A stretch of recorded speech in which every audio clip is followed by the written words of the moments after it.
Okay, mga ka-spark, may trouble na naman tayo. Merong hindi gumagana na unit, yung room na yan, yung parang bahay na yan dyan sa loob. Nag-alarm kasi sa BMS na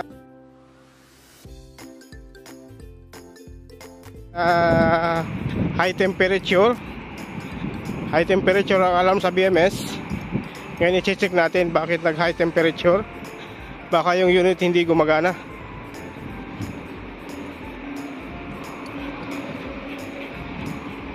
Ito yung room na to. Bubuksan natin. Bakit siya nag high temperature? Okay.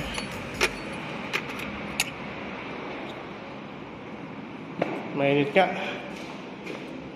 31 ang temperature niya. Ito yung room na to. Ito yung AC. Ayun yung AC niya. Tingnan natin to.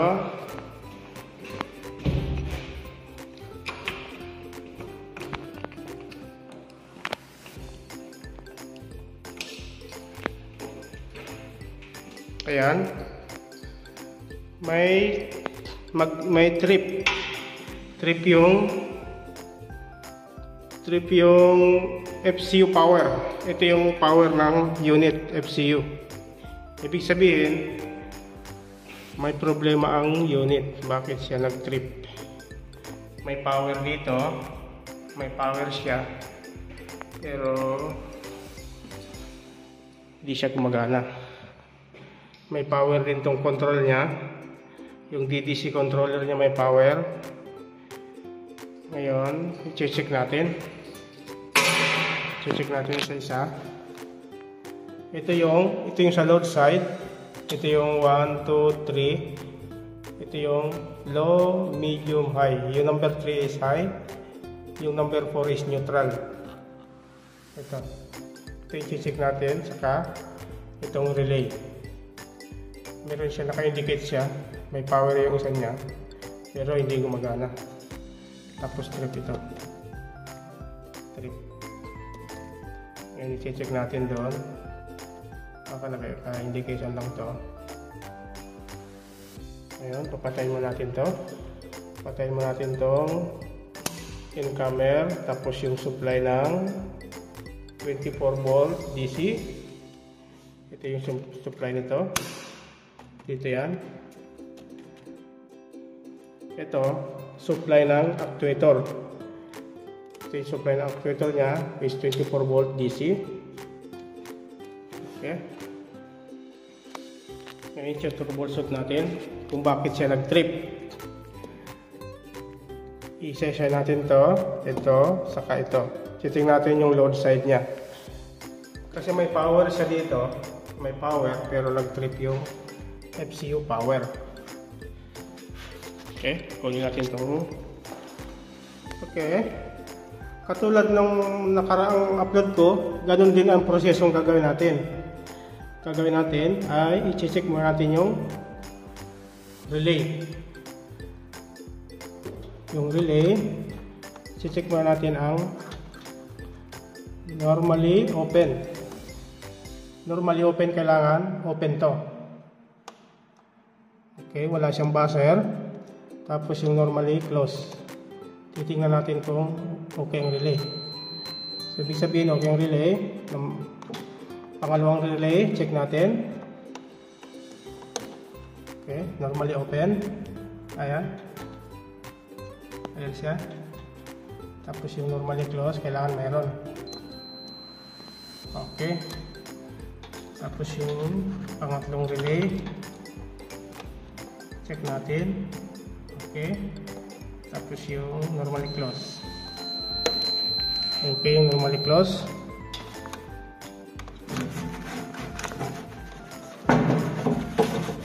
Okay. Ngayon, check naman natin yung load side. Titingnan natin kung short. Tapos yung load side, saan ba yun? Hindi makita. Ayun. Yung load side galing sa common. Ito yung common. Ayun, may nakalagay na common. Tapos dito sa number 3. Dito na lang natin. Hindi magkasya. Ito lang natin. Yan. 3 and 4. Common saka number 3. Ang reading niya ay short reading. Number 2. Ito yung number 2. Number 2 to common. Ayan, short reading ang load side natin. Number 1 to common. Ayan. Number 1 to common. Ayan. 0.6. Ibig sabihin shorted yung transformer. Kaya siya nag-trip. Kaya nag-trip to kasi shorted ang transformer. Okay.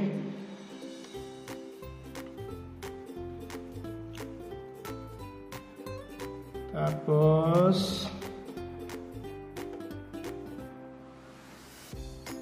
yung resistance ng, tingnan natin yung resistance ng transformer kung ilan.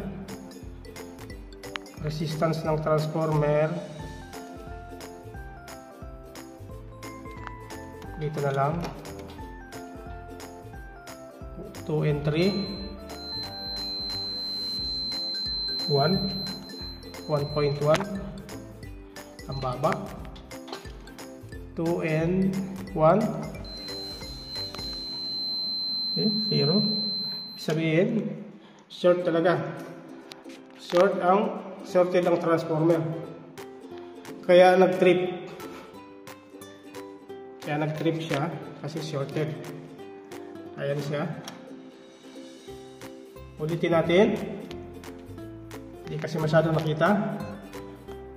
Ang technique ko dito, ang chinecheck ko muna yung relay side para mahanap natin yung cause ng trip. Bakit siya nag-trip? Ito, normally open, tabi okay siya. Yung normally close, okay din. Normally open, tapos normally close, okay. Normally open, okay. Normally close, okay. Minsan dito nagkakatalo siya. Pag hindi siya bumitaw tapos lumipat sa kabila, iti-trip niya rin to. Kaya importanteng ma-check ang relay side. Pagkatapos ng relay side, ito naman yung sa load side. Ito yung papunta ng transformer. Ito. Saan ba yan? Ito yung papunta ng transformer.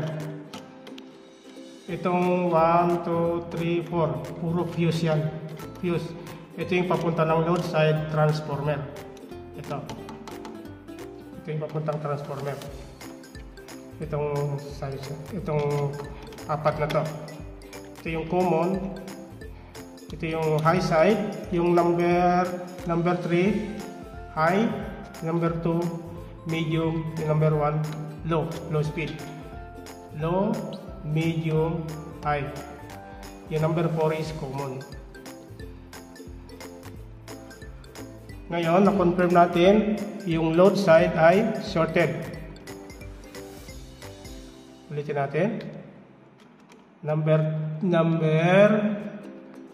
4 to common. Ayan. Number 4. Number 1. Ang continuity niya ay 1.3. Shorted siya. Tapos 2 and 4. Ayan siya. Shorted talaga. Tapos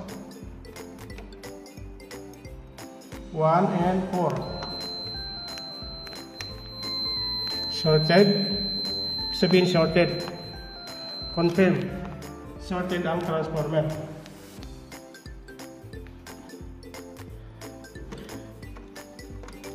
Itong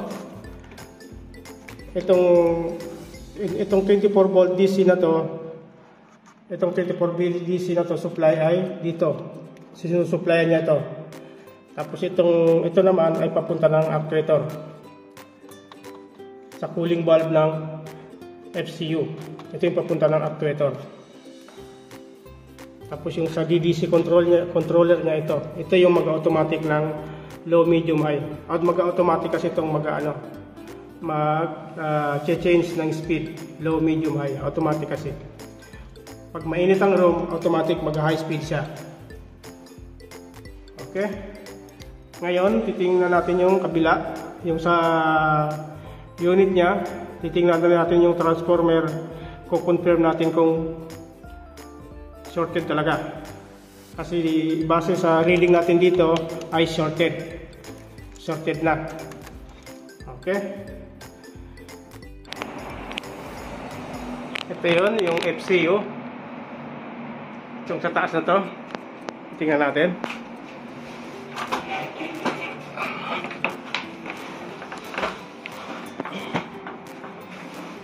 Sikip.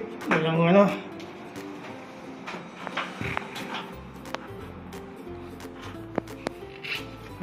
Ayun yung transformer, yung dalawa.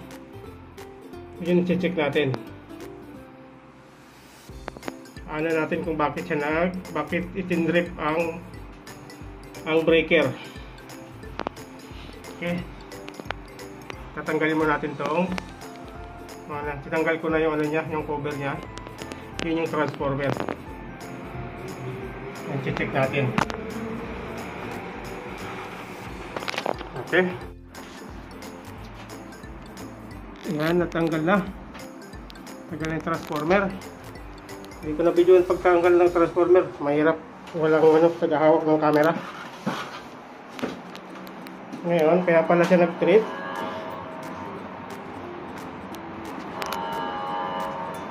Yan, FCU +24.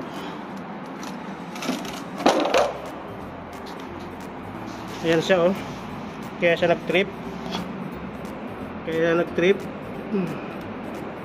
Sumabog yung isang transformer. Kaya nag-trip ang breaker. Yan siya.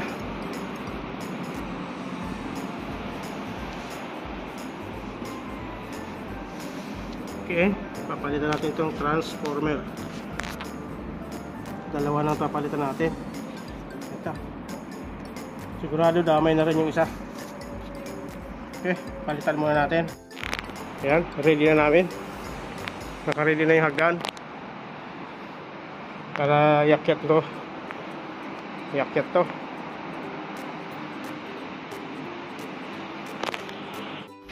Yan mga ka-HVAC, sobrang gipit. Walang space. Kakabit natin yung connection nun. Kakabit natin yung connection yan. Wala talagang space, oh.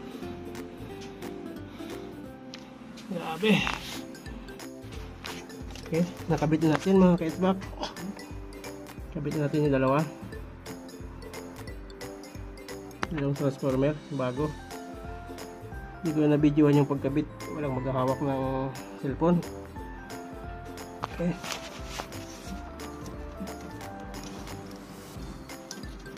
Ito yung blue and brown. Ito yung load side. Ito yung motor. Ito yung sa motor.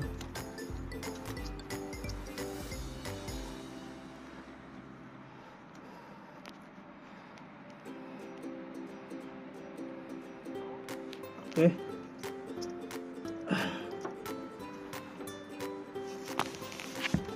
Yun pala yung salarin niya, kaya pala nag-trip yung breaker doon kasi putok yung transformer. Pumutok, nasunog. Kaya nag-trip yung breaker. Okay. Thank you.